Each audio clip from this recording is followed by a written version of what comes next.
With the tragic shooting on Wednesday of a security guard at the Holocaust Museum in Washington, D.C., the media forgot all about President Obama's call for the ending of identity politics and went into a full-court press.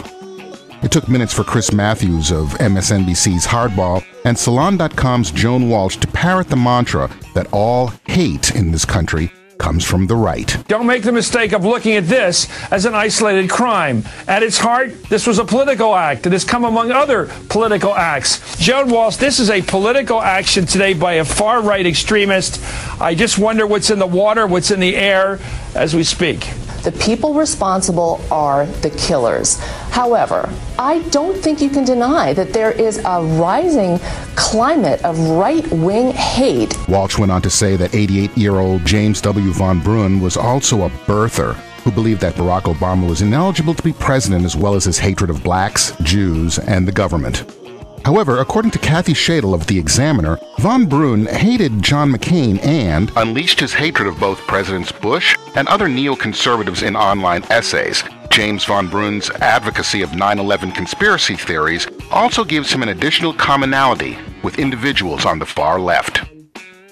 If such a survey could be conducted, I'd bet that college students who recite the hate from the pro-Palestinian professors routinely release the majority of anti-Semitic vitriol in America.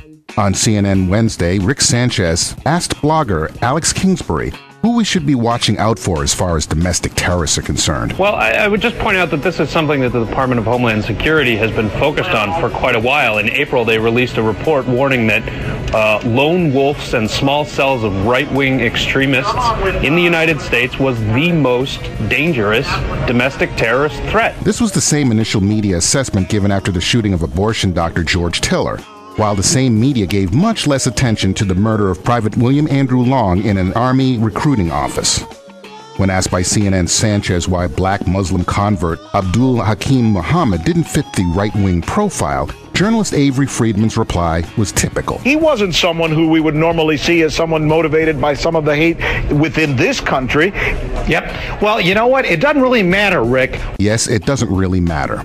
According to these media types, hate is something only right-wingers do well. And yet when both party conventions were violently protested last summer by left-wing groups, that doesn't really matter. When progressive anarchists take to the streets and destroy private and public property, that doesn't really matter.